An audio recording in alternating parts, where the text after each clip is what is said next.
All right, bonus lesson. We'll be learning how to make an Uber shader in Unity. Okay, and I said in Unity, but you usually don't say that type of thing in this course, but this is specific enough to Unity, and it also kind of isn't part of the main progression of this course to such a degree that I think this warrants a bonus lesson. So you may be coming here from the Caterpillar Part 2 lesson, which is kind of the lesson that's paired with this bonus. Or maybe you just have nothing to do with this course and you're just wanting to, figure out how to use shader variants, shader includes, and that type of thing. But the basic idea is that in an Uber shader, it has certain shared features like lighting, for example, and then there are other optional features that you can kind of use in a modular way, and you can add those in and out of this shader, but you can make all these changes to the shared features, and those will kind of automatically propagate to your modular features. So let's take a look in Unity and see what I'm talking about.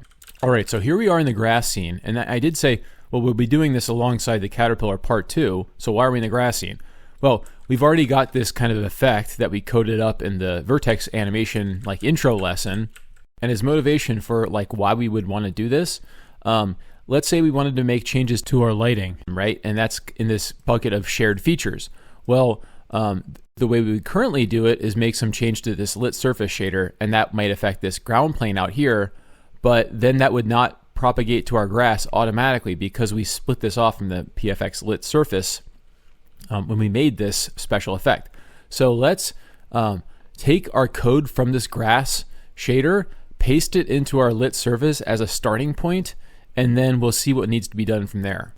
Okay, so here's our grass shader. Let's come over to lit surface and paste that, and then let's just make sure that this is still called PFX lit surface up here.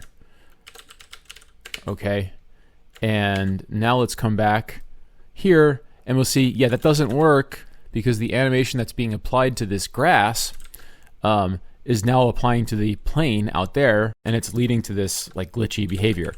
So let's start making some changes to the code, and you'll see why I started with the grass shader as we're doing that. So if we come into our lit surface, you'll see the way we structured this is the really important thing. Okay, we have our object space position here, but we're not going straight to screen space, right? We're doing some kind of modifications to it here. Then we're transforming to world space. Then we're doing some more modifications to the world space position, right? And then at the bottom, we're going to screen space from that modified world space position. So this is a good outline for what we want to do in our Uber shader, which is going to have kind of various different types of effects that are happening in our vertex shader. And now if you're doing an Uber shader that has different things happening in a pixel shader or fragment shader, then you'll do something similar there, right? In this course, we're just mostly focusing at this point on the vertex shader. All right, so let's take our grass specific stuff and let's see if we can isolate these to specific functions. So let's copy this. This is applying object space offsets. So let's just call it that. And why am I making that void? We'll get to that in a second.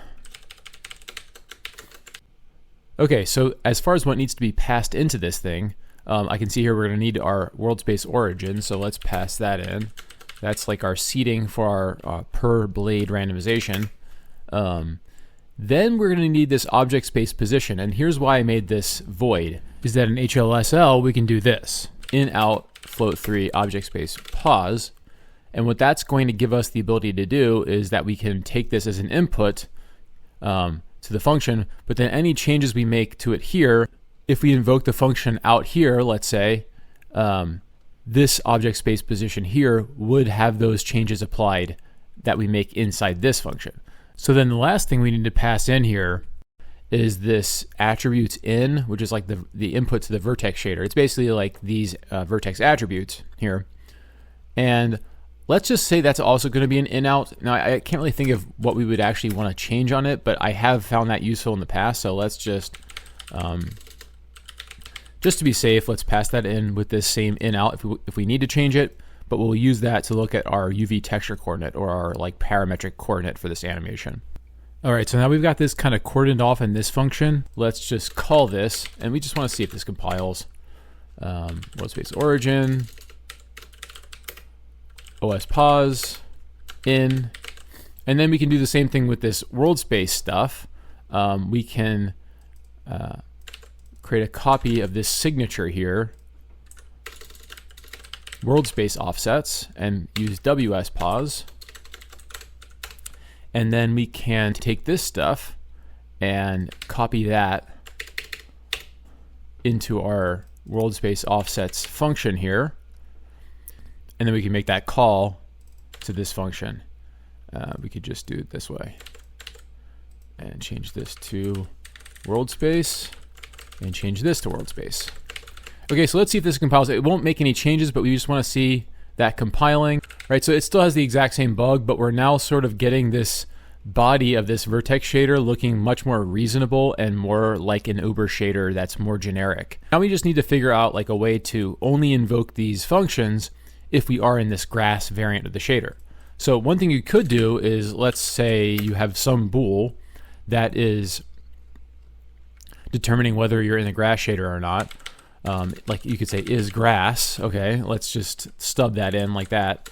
And then we could say if is grass, then do this thing, else do this other thing, right? The problem with doing a Boolean statement like this in a shader is that the GPU would actually have to evaluate this code as it's running your shader program. And if you remember back to the shader lesson we did, we saw that this GPU really excels at batch processing, and kind of as a result of that, it doesn't like to do branching, which this would do. Now, this would not be the worst branch in the world because probably every vertex it's hitting would have this grass be enabled or not, but it's still sort of additional code that needs to be evaluated that we don't really need to do it this way. And especially if you have some kind of dynamic branching where some vertices in your batch process data are having some chain of logic being applied and some other vertex is having a different chain of logic being applied, that's going to run extremely slow on the GPU compared to its optimal performance. Okay, so in general, I tend to avoid this type of structure in a shader. Luckily though, and let me pull this up, we do have the ability to do it this way where we can create different shader variants. And what that's going to look like is, let's come up to the top here. So what we can do is we can start adding some variants here. And so let's create a toggle on something called grass like that. And then this part, it's a bit of Unity boilerplate. Basically what we're doing is creating something on the material that will be like a checkbox that we can, if the checkbox is checked, then this grass keyword will be added to the material. And if it's not checked, it won't be there. Okay, the rest of it, you can really dive into that more if you're really interested, but I wouldn't suggest doing that. Okay, so now what we can do is, down here where we have these different pragma directives that we talked about in our shader lesson, we can add another one, and we can say shader feature grass. And that's going to now create a completely different program when this is compiled. It's going to be a variant of this PFX lit surface shader program that has this grass keyword enabled on it. So we can use this keyword to now, rather than doing the Boolean statement that I said was not really ideal, and I got so carried away with deleting it that I got rid of this object space offset invocation there. Whoops. So what we can do is we can say if grass, then invoke this offset. And what that's going to do is it's going to, as the compiler comes in to create our grass variant, it will just have this line present in this code. And if we don't have this grass variant enabled, this will just be missing from the code. And so we'll have kind of multiple versions of this program running, but they'll all have this linear flat structure to the way that they're executed on the actual GPU. There won't be any branching involved. All right, so let's come down here, do the same thing. Okay, so now let's make sure that this actually works. So we see that this grass shader is animating and this one is not. So this grass is off, and our PFX grass, though, is still on a PFX grass shader. So that's why I thought they would both stop animating. So that was confusing. So let's change this to PFX lit surface, and let's see if we can get this. So that's what our grass looks like without that vertex shader. Let's turn that on. Hey. So now we've got kind of an Uber shader. Now there's just one more thing we want to do, though, is that this is going to start kind of ballooning out the size of our code pretty quickly. Like right now we only have like 150 lines, But let's say we want to add more features. Like for example, we want to add our caterpillar feature. So now to keep this Uber shader as clean as possible, let's move this grass specific stuff into its own shader include. And that's actually a concept that we've seen before. Now, I hadn't really called it out before, but look at this. This is a shader include that's been part of all of our shaders so far. And this is where some of those built-in Unity variables are coming from, is this core.hlsl. So this is a shader include, and we can do something similar to this. We just need to create our own .hlsl text file for this shader to look at. So the way to do that, I'm going to open Unity, but actually there's no way to do this inside of the Unity inspector, but I'll at least set up a folder here in our shaders folder. I'll call it features. So you unfortunately can't like come in here, create shader, and it's just right there, shader include. What you have to do is open this in Explorer for me, but if you're on a Mac, you can use Finder. And I'm just going to do this off screen, go into that folder and create an empty text document, and I'll just call this grass.hlsl. Okay, so now if I come back here, I've got this grass document here, and it's called a shader include. So it knows from that .hlsl extension that this is a shader include. So let's open it, and it's just an empty text file. So what we can do is let's take our these functions into our grass.hlsl.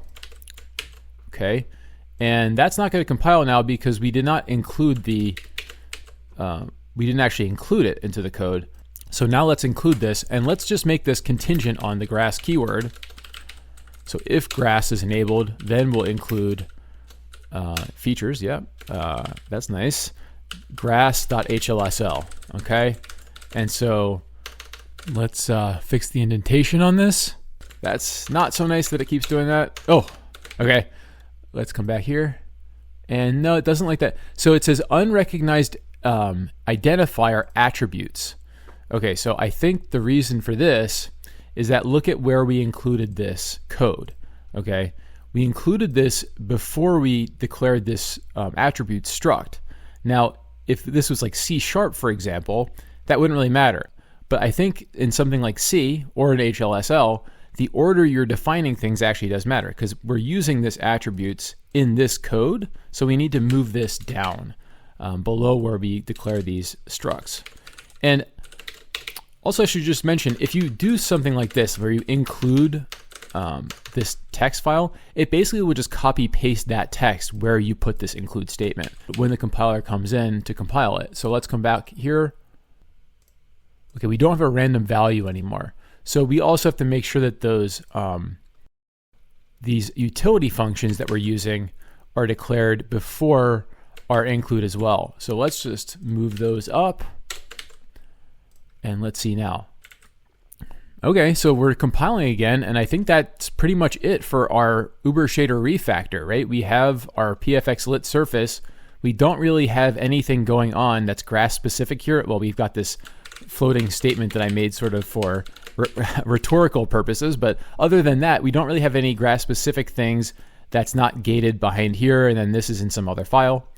So I think what we can do now, before we wrap this lesson, is let's start now taking advantage of this. So let's, for example, let's make a caterpillar feature that we will add in the caterpillar part 2 lesson, but we'll kind of just stub this out for now. So let's open this, and we'll just kind of make this an empty body that will fill in. Okay, that didn't make any change because this isn't even being called anywhere. So we can create another feature like this, caterpillar, and we just caterpillar. I'm not even gonna. I guess I already did try. Okay, caterpillar, and then we'll make another feature like this. There are different ways you can do this, but this is fine. Okay, so then here, we have to do the same thing. And it's going to mess with the indentation again. Sound off in the comments if you know how to fix this. Okay, and then we'll just say caterpillar. Okay, so now though, the cool thing is that we can do is we can say if grass or caterpillar, and we can just reuse this line of code here. right? So this is actually kind of saying this is going to be mutually exclusive. So maybe we should say it this way, which is going to kind of make this mutually exclusive, and then we can say there's one without any variant enabled, right? That's kind of the way you would really want to do it. I'll just do it this way. It's simple, but we just won't be able to toggle these on at the same time. So let's come over here. Doesn't seem to be complaining. Now maybe when we get to the caterpillar lesson, I'll find something. So now if we come into our grass, we've now got, we can turn off the grass. We can turn on caterpillar, which is not doing anything. Let's just make sure that the caterpillar could do something. So we could just say world space position plus equal .y plus equals sign of time. Let's just see what that does. So it's going in a different direction. And let's turn on the caterpillar. And there you go. So the caterpillar variant's working, the grass variant's working. And so now we've got multiple features that we've added to our Uber shader.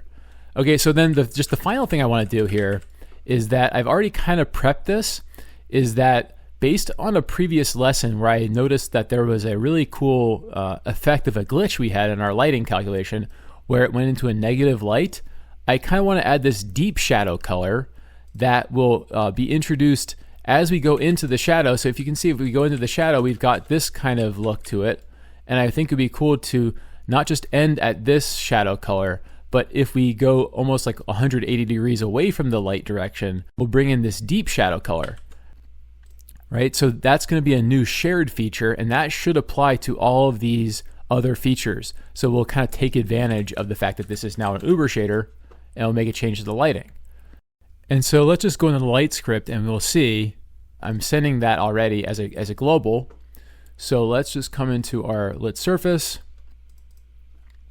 Let's create our variable that's going to receive that, which is called deep shadow color. So here where it's interpolating between the shadow color and light color, we just want to change this shadow color. So we can say the shadow color we will use, and we'll put that there, is let's interpolate between our deep shadow color. Actually, we'll say shadow color here, PFX deep shadow. And then this, we will say our lit amount, it will be almost the negative of this. And we can still saturate that, and we'll do that, right? So as our alignment function goes from 0 to -1, we want to go from our shadow color to our deep shadow color. And maybe we should say like n.l here just to cut down on the calculations. Though this is pretty minor. We could say that. And then we could use this. We can kind of reuse that here, right? And then let's see if that works.